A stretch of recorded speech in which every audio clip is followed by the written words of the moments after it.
Hi, I'm Nathan. Welcome back. People love saying karma always comes around for Karens. After hearing these stories, I'm starting to think they are definitely right. From a woman who grabbed a damaged charging cable in a flooded parking lot, to a woman who slapped a horse in the middle of an argument, only for the encounter to end in the craziest way possible.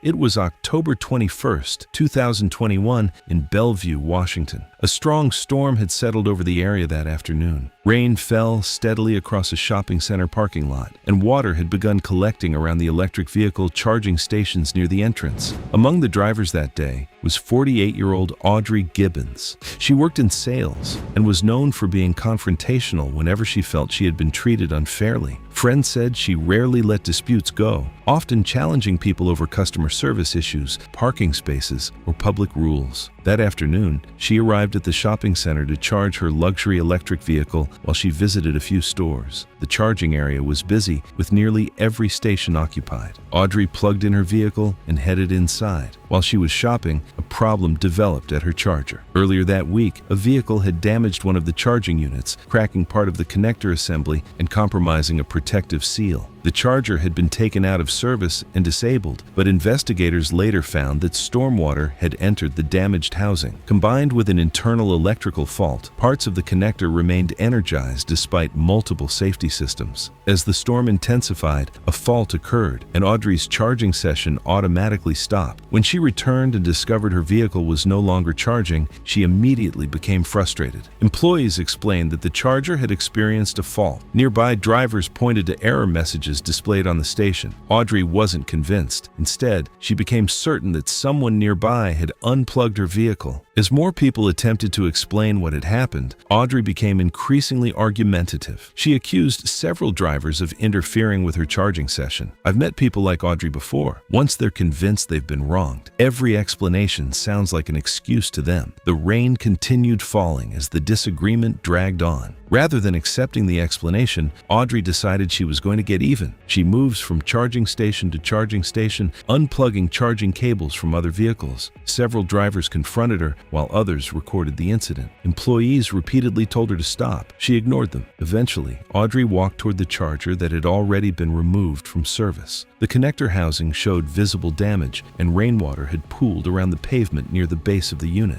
Audrey continued arguing as she grabbed the damaged charging handle. The hardest thing to process is how many chances she had to walk away. But sometimes proving a point becomes more important than listening. Audrey appeared determined to prove that the equipment wasn't actually damaged. She grabbed the cracked connector and forcefully pulled on it. What happened next unfolded almost instantly. Several people reported seeing a bright flash. Others heard a sharp electrical pop through the sound of the rain. The damaged components shifted under the force. An electrical arc occurred inside the compromised connector. The current traveled through the charging handle and into Audrey's body. She suddenly became rigid before collapsing backward. People nearby immediately rushed toward her, while others called emergency services. Several bystanders began CPR as they waited for paramedics to arrive. Emergency crews continued resuscitation efforts before transporting Audrey to a nearby trauma center. Despite those efforts, she could not be saved. Investigators later determined that moisture had entered the damaged connector. When Audrey forcefully moved the handle, weakened components shifted and triggered an electrical arc inside the connector, resulting in the fatal electrical exposure. Sometimes the real danger isn't what we're focused on. Audrey spent so much energy looking for someone to blame that she overlooked the damaged equipment right in front of her. In the end, investigators found no evidence that anyone had tampered with her vehicle. The charger had simply failed. Audrey's death was officially ruled an accidental electrocution caused by contact with damaged charging equipment during the storm. Audrey ignored every barrier between herself and what she wanted. Lois's story begins with a suspicion she simply couldn't let go.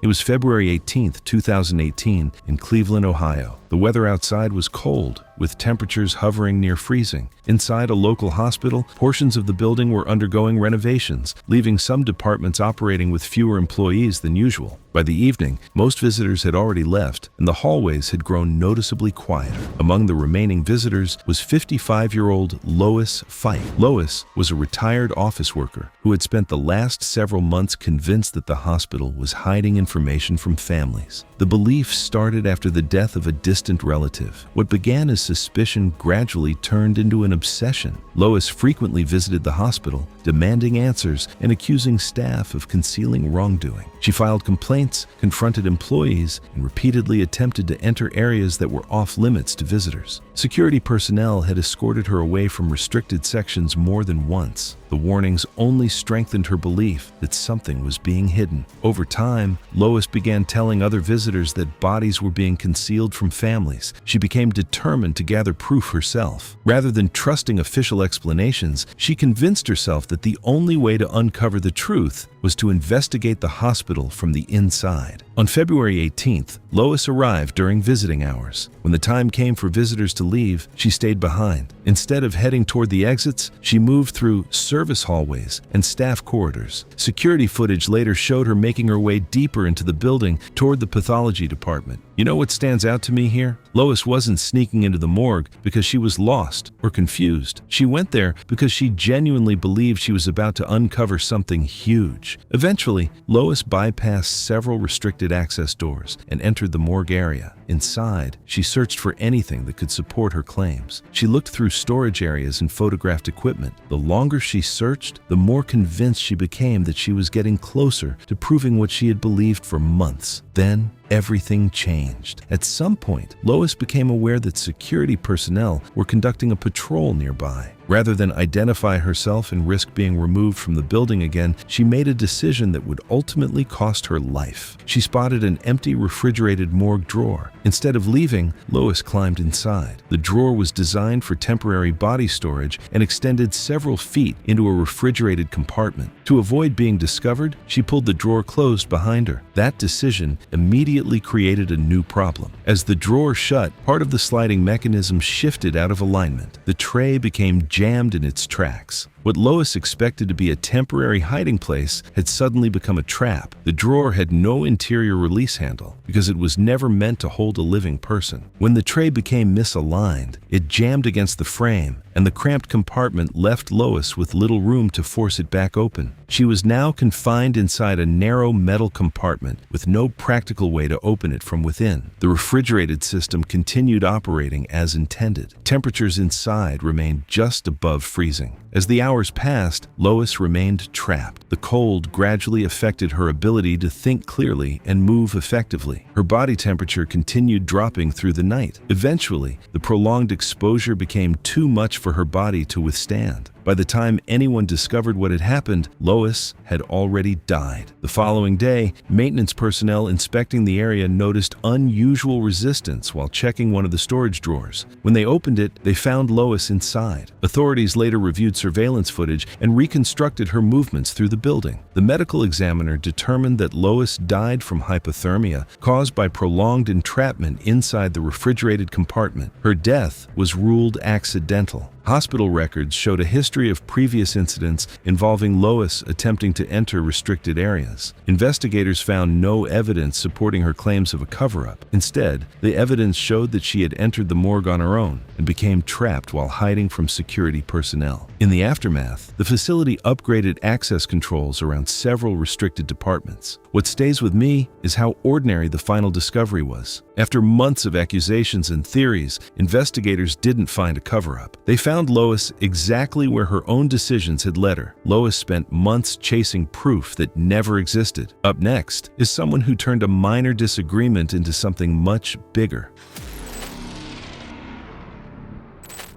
It was April 9, 2022, in Phoenix, Arizona. The day was warm and dry, and a busy shopping center parking lot was crowded with vehicles and shoppers. It seemed like a routine afternoon, but a minor disagreement between two strangers was about to escalate far beyond a parking complaint. Most parking lot disagreements last less than a minute. Someone gets annoyed, a few words are exchanged, and everyone goes their separate ways. For 46-year-old Miranda Ferre, things rarely ended that simply. The small business owner had a reputation for confronting people over perceived slights, and once she felt disrespected, walking away was often the last thing on her mind. That afternoon, Miranda parked beside another vehicle near one of the store entrances. The neighboring vehicle was legally parked within its space, but Miranda immediately took issue with the way it was positioned. When the other driver stepped out, Miranda confronted her. The woman appeared willing to move on and continue shopping. Miranda wasn't. What should have been a brief exchange continued as the woman walked away. Miranda followed behind her, continuing the argument. As they moved through the parking lot, the distance covered grew from a few feet to multiple rows of parked vehicles. The longer the disagreement lasted, the more invested Miranda became in it. Instead of letting the matter go, she continued pursuing the woman through the lot. More shoppers began noticing the confrontation. Some slowed down to watch, while others simply tried to avoid it. Sometimes people get so focused on winning an argument that they forget why it started in the first place. As the confrontation stretched on, several bystanders began recording on their phones. Even then, Miranda refused to disengage. Evidence later reviewed by investigators showed that the woman repeatedly attempted to continue on her way while Miranda continued following her. The disagreement moved through a large section of the parking lot before reaching a breaking point. Eventually, Miranda grabbed the woman's shopping cart during the confrontation. That moment escalated the situation immediately. The woman attempted to create distance. Miranda continued moving toward her. A short time later, the woman deployed pepper spray at close range. The spray struck Miranda directly in the face, affecting her eyes, nose, and mouth. At first, the reaction appeared typical. Miranda began coughing and stumbling as nearby shoppers watched from a distance. But within minutes, the situation became far more serious. Miranda's breathing became increasingly difficult. The swelling inside her airway progressed rapidly. As her condition worsened, nearby shoppers began recognizing that this was no longer a normal reaction. Most people watching probably thought the confrontation was over. Unfortunately, it was only getting worse. The sounds of wheezing became noticeable. Her breathing grew more strained. Before long, she collapsed onto the pavement. Bystanders called emergency services and attempted to help while waiting for paramedics to arrive. Emergency crews quickly recognized signs of a severe allergic reaction and began treatment at the scene. Despite those efforts, Miranda's condition continued deteriorating. Her airway became critically obstructed and she suffered cardiac arrest. She was transported to a nearby hospital, but doctors were unable to save her. The medical examiner later determined that Miranda died from an anaphylactic reaction triggered by exposure to a component within the pepper spray. Investigators reviewed numerous cell phone videos recorded throughout the confrontation. The footage documented the dispute from its early stages in the parking lot through the medical emergency that followed. Authorities also examined whether the use of force met legal standards under the circumstances. In the end, investigators found that the original parking complaint was minor. The evidence showed that Miranda repeatedly chose to continue the confrontation long after opportunities to leave had presented themselves. Her death was officially ruled a fatal allergic reaction caused by exposure to pepper spray during the incident. We've got more shocking Karen karma stories coming up, so hit that subscribe button if you want to see how entitlement and reckless behavior can turn even deadlier in seconds. It was June 14, 2017, in Tulsa, Oklahoma. A quiet residential neighborhood was settling into the evening as many families attended school activities away from home. One property sat empty, leaving behind an object that had been the source of complaints for years. For 51-year-old Vera Cade, that object was a large trampoline. Vera worked in an administrative role and had developed a reputation among neighbors for being highly sensitive to noise and disturbances. When Vera felt someone was being inconsiderate, she rarely let the issue go. A nearby family owned a trampoline that was regularly used by neighborhood children after school and on weekends. The activity bothered Vera. She believed the trampoline was disruptive and should not be in the neighborhood at all. Over the years, she filed complaints with local authorities and repeatedly demanded that the homeowners remove it. Nothing happened. Officials found no violations, and the family had no intention of getting rid of it. As time passed, Vera became increasingly frustrated. What began as a complaint gradually turned into a personal mission. She became convinced that if nobody else was willing to solve the problem, she would have to do it herself. When June 14th arrived, Vera saw an opportunity. The homeowners had left for a school event, leaving the backyard unattended. Security footage later showed Vera entering the fenced yard carrying a box cutter. Her plan was simple. If she damaged the trampoline badly enough, the family would have no choice but to throw it away. Most neighborhood disputes eventually fade with time. What makes this story different is that Vera wasn't looking for a compromise anymore. She wanted the problem gone. The trampoline was an older model with signs of wear from years of outdoor use. Vera climbed onto the frame and began cutting the jumping surface. The first cuts were small. Then, they became larger. As more material was removed, the remaining sections absorbed increasing amounts of tension from the springs pulling against the frame. She continued cutting. What Vera likely didn't realize was that every new cut concentrated more force into the parts that remained intact. The trampoline was no longer carrying that force evenly, placing increasing strain on a smaller number of attachment points. I think a lot of people underestimate how much force ordinary household equipment can store. Most of the time, we never notice because everything works as designed. Eventually, Vera leaned over the frame and sliced through another section near the outer edge. That was when the failure occurred. A large section of the damaged mat suddenly tore apart. As the tension released, several worn attachment points failed in rapid succession. Nearby residents later reported hearing a loud snapping sound from the yard. One spring and hook assembly broke free from the frame and recoiled toward Vera. Because she was leaning directly over the trampoline, she had almost no time to react. The metal hardware struck the front of her throat with tremendous force. The impact knocked her backward and caused catastrophic injuries to her neck and airway. She collapsed beside the trampoline and struggled to breathe. The damage made it increasingly difficult for her to get enough air as the minutes passed. With nobody else in the backyard, there was no immediate assistance available. The snapping noise eventually drew the attention of nearby residents who contacted emergency services. Responders found Vera beside the damaged trampoline and transported her to a nearby hospital. Despite treatment efforts, she died from her injuries. Investigators later reviewed security footage documenting Vera entering the property and vandalizing the trampoline before the accident occurred. The medical examiner determined that her death resulted from traumatic injuries to the neck and airway caused by recoiling trampoline hardware. The part that stays with me is that Vera spent years viewing the trampoline as a threat. In the end, the only serious injury connected to it happened because she chose to destroy it herself. Her death was officially ruled accidental, caused by blunt force trauma from a detached trampoline spring assembly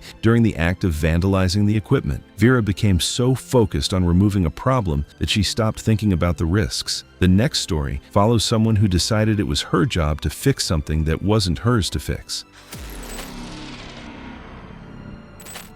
It was August 7, 2019, in Estes Park, Colorado. A popular trailhead outside town was busy with tourists preparing for outdoor activities. Families gathered near the parking area, while horseback riding groups assembled before departing on afternoon tours. Daphne Keel wasn't a regulator, park employee, or part of the horseback riding business. Yet after months of unsuccessful complaints, she had begun treating the trailhead like it was her responsibility. The 53-year-old vacation rental owner had become known for involving herself in local disputes, especially when she believed other people were ignoring rules or creating problems. In Daphne's mind, the horseback tours never should have been operating there in the first place. She disliked seeing large horses near pedestrians and believed the tours created an unnecessary risk for visitors. Over the previous months, she had repeatedly contacted local officials and filed complaints about the operation. Each time, inspectors found no violations and allowed the business to continue. Most people would have moved on after that. Daphne doubled down. The more her complaints were dismissed, the more determined she became to prove that officials were overlooking a danger. She started confronting guides directly and frequently inserted herself into conversations with customers preparing for rides. When she arrived at the trailhead on August 7th, several tour groups were gathering near the staging area. Guides were organizing riders, checking equipment, and reviewing safety instructions before departure. Daphne immediately approached the operation. Staff explained that the business was authorized to operate there, and that the horses were under control. The explanation had no effect. Instead of leaving, Daphne continued challenging the guides and criticizing the tours in front of customers. I've seen plenty of people appoint themselves as the rule enforcer. The problem is that authority doesn't magically appear just because you feel strongly about something. As the discussion continued, Daphne moved closer to the horses. The animals remained calm and stood under handler supervision, but several guides became concerned as she continued entering their space during the confrontation. One horse stood near the edge of the group. The animal weighed approximately 1,100 pounds and was being held by a guide. To avoid further conflict, staff attempted to move the horse away from the argument. Daphne followed. As the horse was repositioned, she continued directing her attention toward both the riders and the guides. The disagreement that had started several feet away was now happening within arm's reach of the animal. The horse began showing signs of uneasiness as people moved around it. Guides attempted to keep the situation under control and create more distance. Daphne continued advancing. Up to that point, the situation was still just an argument. Then, Daphne stepped toward the horse and slapped it across the face. The reaction was immediate. Startled by the strike, the horse kicked backward with both hind legs. The movement happened in less than a second. One hoof struck Daphne directly in the center of her chest and along the left side of her ribcage. The impact launched her backward several feet before she hit the compacted ground. The horse didn't know anything about complaints, permits, or arguments. It only knew that someone had just hit it. The force of the kick caused devastating injuries. Multiple ribs fractured instantly, and fragments of bone damaged nearby organs. Severe internal bleeding began almost immediately. Daphne lost consciousness within moments. People nearby rushed to help while emergency services were called. Responders arrived within minutes and began treatment at the scene. Because of the extent of her injuries, she was airlifted to a regional trauma center where surgeons attempted emergency intervention. Despite those efforts, the damage to her chest and internal organs was too severe. She died from her injuries. Investigators later reviewed videos recorded by tourists and examined evidence collected at the scene. The footage consistently showed that the horse reacted only after being struck. Officials concluded that the animal's response was defensive and consistent with normal horse behavior. The irony here is hard to miss. Daphne spent months arguing that the horses were dangerous, then ignored every warning meant to keep her safe around one. The medical examiner determined that Daphne died from catastrophic blunt force injuries to the chest and internal bleeding caused by the horse's kick. Tour operations resumed after the investigation concluded, and officials found no violations by the Horseback riding company. The incident was ruled a tragic accident brought on by Daphne's decision to approach and strike the animal.